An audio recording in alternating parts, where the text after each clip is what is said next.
Welcome back to another Explainer. Today we're diving straight into a monumental ideological clash. On one side we have the Western push for universal liberal democracy, and on the exact opposite side, a fierce organized resistance built around a concept known as Asian values. It's an absolutely fascinating paradigm shift, and it's one that is actively redefining global power and human rights as we speak. Right after the end of the Cold War, the liberal international order felt pretty much unstoppable. But that brings us to the big, provocative question we need to tackle today. Did this post-Cold War liberal crusade ultimately meet an immovable object in the East? Let's find out. So here's our roadmap for this explainer. We're going to cover 1. The democratic Civilisade. 2. The Asian values pushback. 3. The human rights battleground. 4. Critiques of Asian values. And finally, 5, the authoritarian resurgence. All right, part 1, the democratic Civilisade. To really get a grip on where we are today, we've got to rewind a bit to the 1990s, back when Western adherents of liberal democracy felt an immense sense of hubris. They had largely concluded that history was definitively, for sure, on their side. At the very center of this mindset was something called the Civilisade. Think of it as a form of secular, liberal imperialism. The goal was to basically cultivate what they saw as higher levels of moral, social, and political development in foreign states. Organizations like Freedom House, USAID, and the IMF weren't just stepping in to offer a helping hand, they were aggressively pushing market capitalism and liberal governance onto other states, especially during the Asian financial crisis in the late 90s. We're talking about a goal of nothing less than a revolutionary restructuring of foreign political and economic institutions. Just listen to this quote from Larry Diamond back in 2003. He said, "There's a lot of work to be done around the world to build the culture of democracy," asking Lenin's classic question, what is to be done? He essentially argued that the main obstacle to expanding democracy was ruling elites who had barricaded themselves inside state power. Western thinkers at the time viewed these non-liberal elites as literal roadblocks that needed to be removed, either through reform or heavy sanctions, all to build a global liberal market order. The interventionist vibe, the zeitgeist of that era, was incredibly strong. But actually, here's where the whole narrative flips on its head. Get this. Despite democracy aid increasing nearly tenfold between 1989 and 2014, Freedom House reported a continuous, consecutive year-over-year decline in global political rights and civil liberties. The reality was that authoritarian leaders proved to be way more resilient than the West had ever anticipated. Which brings us to part 2, the Asian values pushback. So how did these nations actually resist? Well, they didn't just push back politically, they pushed back ideologically, forming a very powerful antithesis to Western intervention.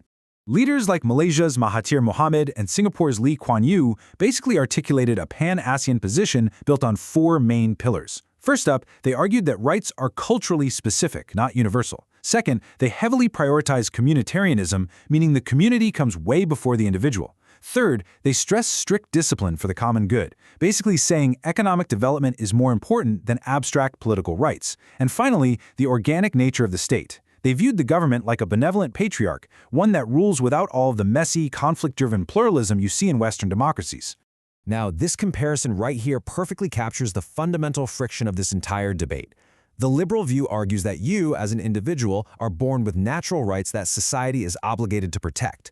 But the communitarian view, which is absolutely central to Asian values, argues the exact opposite.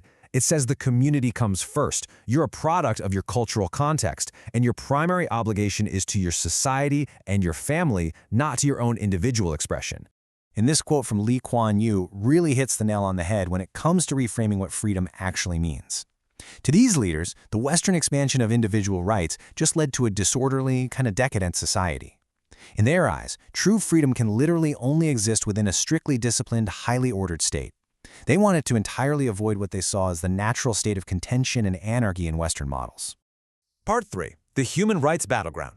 Okay, so we've got these two completely opposed philosophies. What happens when they actually collide on the international stage? Well, looking at the timeline historically, human rights sort of took a back seat to Cold War politics back in the 1950s. The 60s and 70s saw a bit of a revival with some new international covenants, but it was the 1990s that truly changed the game. The UN started carrying out operations and interventions based specifically on human rights. This fundamentally challenged the old Westphalian idea that a state has absolute, unquestioned sovereignty over whatever happens inside its own borders. Now, Asian nations, especially through ASEAN, saw this growing international human rights regime as a direct threat to their own sovereignty.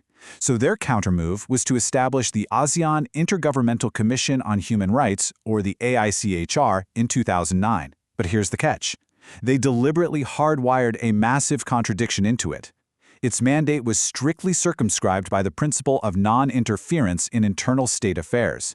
So what was the actual result of that non-interference clause? 27%. That's it.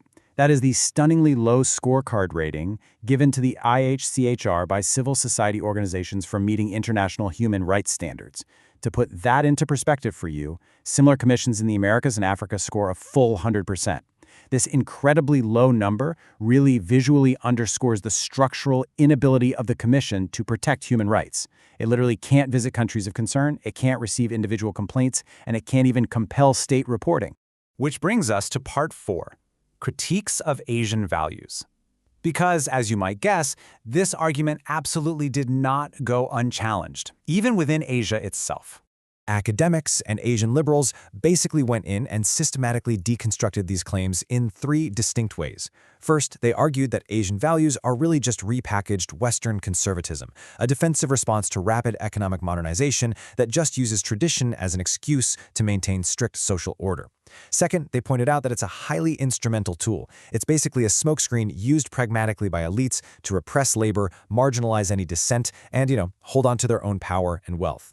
And that third critique is what's known as inverted Orientalism. It's a fascinating concept. Historically, Western intellectuals created these stereotypical, irrational images of the Orient to justify ruling over them. Critics argued that modern Asian leaders basically appropriated this exact same polarizing binary, this artificial us versus them, Asia versus the West, to justify their own brand of domination over their populations. They artificially created an Asian democracy that simply serves to keep themselves in charge. Finally, part 5, the authoritarian resurgence. So where does all of this actually leave us today? Well, the Asian values argument has evolved, and it's heavily contributing to a modern, global resurgence of authoritarianism.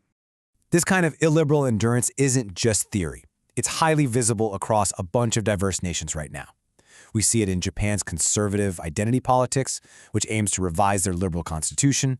We see it in Indonesia, where really powerful elites are openly admiring Chinese authoritarianism for its developmental efficiency.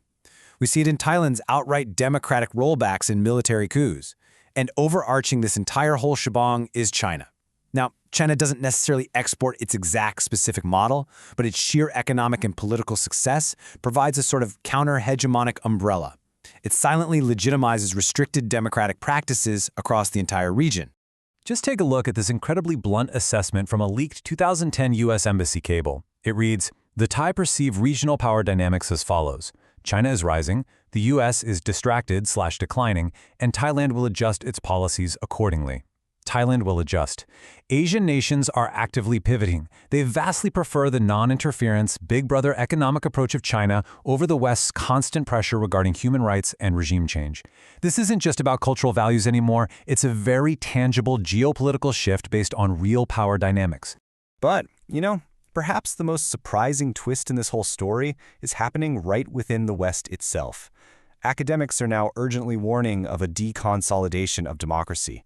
We are seeing a really dangerous drop in support for democratic institutions among young citizens in North America and Western Europe, and it's accompanied by a massive rise in populism and economic nationalism. The liberal international order is literally fracturing from within, and that means a splintered West is far, far less likely to pursue its universal civilization abroad. And all of this leaves us with one final, absolutely vital question to ponder. If the West pulls back from its universal democratic project, and a counter-hegemonic authoritarian model just continues to rise and gain traction, what exactly happens to the global order next?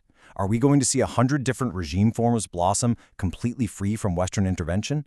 It is a profound, massive shift, and it's one that is absolutely going to define the next century of geopolitics.